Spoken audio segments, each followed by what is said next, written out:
नमस्कार, मेरा नाम अभ्युदय सिंह है तथा आज के मंडल चर्चा के विषय आदि गुरु शंकराचार्य के ऊपर मैं अपना मत रखने जा रहा हूँ। केरल प्रदेश में एक पर्वत श्रृंखला है जिसका नाम है वृषाद्रि। वृषाद्रि के पास में ही एक गांव बसा हुआ है जिसे काल्टी कहते हैं। काल्टी में ही पंडित विद्याधर, जो कि आदि गुरु शंकराचार्य के पितामह थे, निवास करते थे। पंडित विद्याधर एक महान शिव भक्त थे तथा इसी कारण उन्हें प्रदेश के राजा ने एक शिव मंदिर की जागीर सौंप रखी थी। इसी की आय द्वारा वे अपने पूरे कुटुंब का पालन पोषण करते थे। पंडित विद्याधर की संतान हुई जिसका नाम रखा गया शिवगुरु। शिवगुरु ने 16 वर्ष की आयु में संपूर्ण वेद वेदांगों का अध्ययन कर लिया था तथा उनके गुरु ने उन्हें आदेश दिया कि अब आप जाइए और अपने माता पिता की आज्ञा का पालन करिए। जब वे गुरुकुल से लौटे तो उनके माता पिता ने उनका विवाह करवा दिया। उनका विवाह एक स्त्री से हुआ जिसका नाम था विशिष्टा। विशिष्टा पंडित मग की बेटी थी तथा वे अत्यधिक सुंदर तथा विद्वान थीं। विवाह के कई वर्षों पश्चात भी दोनों की कोई संतान नहीं हुई, जिसके कारण शिवगुरु अत्यधिक उदास रहने लगे।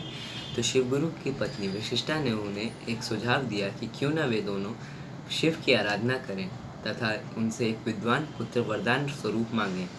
दोनों ने शिव की तपस्या की तथा शिव ने प्रसन्न होकर उन्हें एक विद्वान पुत्र का वरदान दिया। वरदान प्राप्त करने के कुछ दिनों पश्चात ही दोनों के घर में आदि गुरु शंकराचार्य का जन्म हुआ। आदि गुरु शंकराचार्य का जन्म एक शुभ नक्षत्र में तथा शुभ तिथि को हुआ था। उन्होंने अत्यधिक अल्पायु में ही संपूर्ण वेद वेदांगों का अध्ययन कर लिया तथा फिर वे निकल पड़े अपने भारत की यात्रा को। उन्होंने चतुर्दिक में मठों की स्थापनाएं की तथा वे पूरे भारत में घूम घूम कर विद्वानों से शास्त्रार्थ करते तथा उनमें अपने अद्वैतवाद के सिद्धांत का प्रसार करते।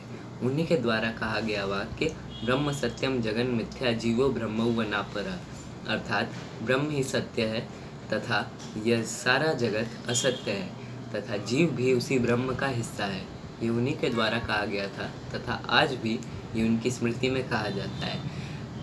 आदि गुरु शंकराचार्य अपने पूरे जीवन में कभी किसी से शास्त्रार्थ नहीं हारे, किंतु अपने अंतिम शास्त्रार्थ में वे पंडित मंडन मिश्र की धर्मपत्नी से हार गए थे और इसी कारणवश उन्होंने फिर शास्त्रार्थ कभी नहीं किया तथा वे अपने मठ में जाकर निवास करने लगे थे तथा वहीं पे उन्होंने अपने सबसे अधिक प्रसिद्ध ग्रंथ ब्रह्मसूत्र भाष्य का निर्माण किया था। ब्रह्मसूत्र भाष्य को माना जाता है कि वे उनकी कृति है और आदि गुरु शंकराचार्य के नाम से 300 से भी ऊपर ग्रंथ मिलते हैं, किंतु विद्वानों के द्वारा यह कहा गया है कि इनमें से कुछ ही ग्रंथ